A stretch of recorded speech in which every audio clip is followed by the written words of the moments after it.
तो फ्रेंड्स, कैसे हैं आप सब लोग। आप सभी का इस्तकबाल करते हैं आपका अपना यूट्यूब चैनल एमके क्लासेस में। आज हम लोग पढ़ने वाले हैं समीकरण के बारे में कि समीकरण को कैसे हल करते हैं। तो चलिए स्टार्ट करते हैं। हमने एक समीकरण लिया है कि x + 25 = 30। तो सबसे पहले लिखेंगे हल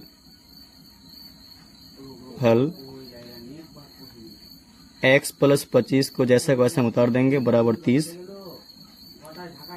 अब इस पर x को रखेंगे अगर, तो ये 30 का 30 जैसा कैसे उतर जाएगा। ये 25 जो है बराबर के इस पर प्लस में है, तो इस पर आकर के माइनस में हो जाएगा 25। अब x बराबर जो है 30 में से 25 घटाएंगे तो 5। इस तरह से क्या है कि x + 25 = 30 का जब मान निकालेंगे तो x का मान हमारा 5। अब हमारे पास अगला नंबर है x - 15 = 10। अब इसको हल करेंगे तो लिखेंगे सबसे पहले हल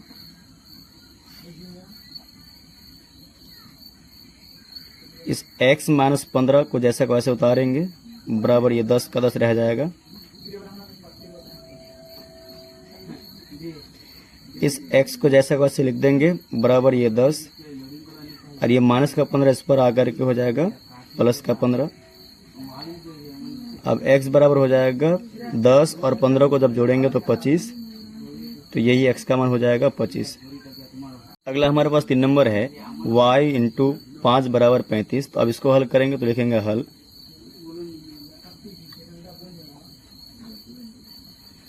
पहले y × 5 को जैसा वैसे उतारेंगे बराबर 35। अब देखेंगे यहाँ y के साथ जो 5 है ये गुना में है, तो y को इस पर रखेंगे बराबर 35। इस 5 को जब पक्षांतर करेंगे तो ये गुना का 5 इस पर आकर के भाग का 5 हो जाएगा। 5 × 7 = 35, यानी कि y का मान जो हमारे पास आ जाएगा 7 हो जाएगा। अगला हमारे पास 4 नंबर है z भाग 5 बराबर है 12। इसको जब हल करेंगे तो सबसे पहले लिखेंगे हल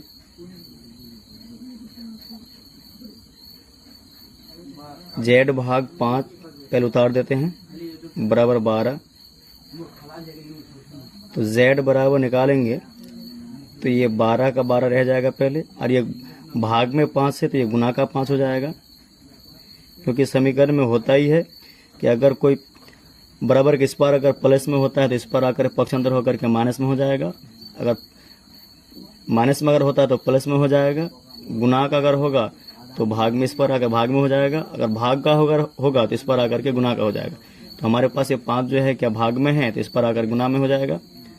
अब z का मान निकालेंगे अगर, तो ये 12 × 5 = 60 हो जाएगा। तो अगला हमारे पास है 5 नंबर। इस 5 नंबर में दिया गया है y/5 बराबर 4/5। इसका हल करने का तरीका है कि इस गुना के जगह में मल्टीपल करेंगे और क्या करेंगे, तिर्यक गुना करेंगे, इसको इसके साथ और इसको इसके साथ। तो जब इस 5 को y के साथ गुना करेंगे, सबसे पहले लिखेंगे हल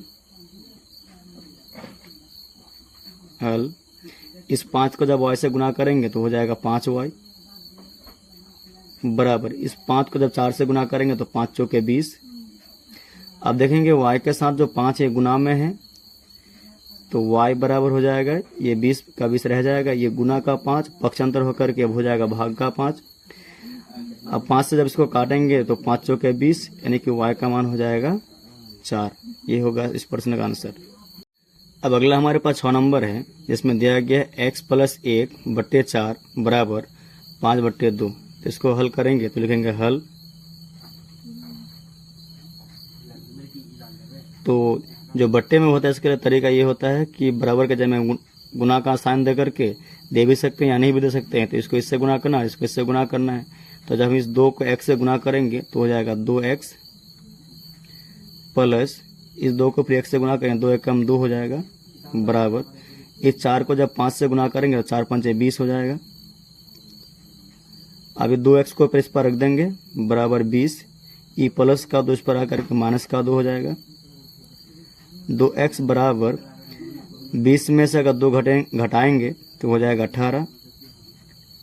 अब x के साथ 2 गुना में है तो x बराबर 18, ये गुना का 2 इस पर आकर के भाग का 2 हो जाएगा और 2 × 9 = 18, यानी कि x का मान जो आएगा 9। यही होगा इस प्रश्न का आंसर। तो हमारे पास अगला प्रश्न है प्रश्न संख्या 7, जिसमें ये कहा जा रहा है कि किसी संख्या में 5 जोड़ने पर परिणाम 20 आता है। इस कथन को समीकरण के रूप में लिखें। इस प्रकार प्राप्त समीकरण को हल कीजिए। तो तो सबसे पहले कह रहा है कि इसमें कोई एक संख्या होगा, उसमें अगर 5 जोड़ेंगे तो परिणाम में 20 आएगा। तो सबसे पहले उस संख्या को हमको मानना पड़ेगा। तो लिखेंगे पहले हल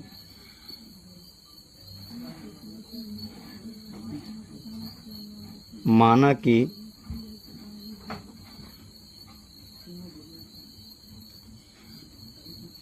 वह संख्या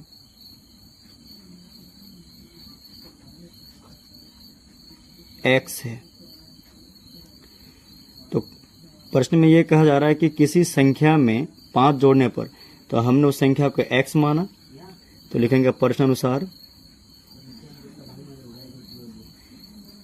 किसी संख्या में, तो संख्या को हमने x माना तो x लिख देंगे, प्लस क्योंकि 5 को जोड़ा जा रहा है तो 5 जोड़ देंगे। तो जब किसी संख्या में जब 5 को जोड़ेंगे तो परिणाम में 20 आएगा, तो यहाँ लिख देंगे 20। तो ये हो गया समीकरण, इसको समीकरण के रूप में लिख दिए। अब फिर से एक और अगला ये हमें कह रहा है, इस प्रकार जो प्राप्त समीकरण होगा उसको हल करना है। तो हमारे पास ये समीकरण हो गया। अब इसको जब हल करेंगे तो लिखेंगे x बराबर, ये 20 का 20 रह जाएगा, ये प्लस का 5 इस पर आकर के माइनस का 5 हो जाएगा। अभी x के x रह जाएगा, फिर से 20 में से अगर 5 घट जाएगा तो 15। ये हो जाएगा इस प्रश्न का आंसर। इसी के साथ जो है आज का वीडियो कंप्लीट होता है। मिलते हैं नेक्स्ट वीडियो में, तब तक के लिए जय हिंद। वीडियो अगर पसंद आए तो चैनल को सब्सक्राइब जरूर करें और हमें सपोर्ट कीजिए।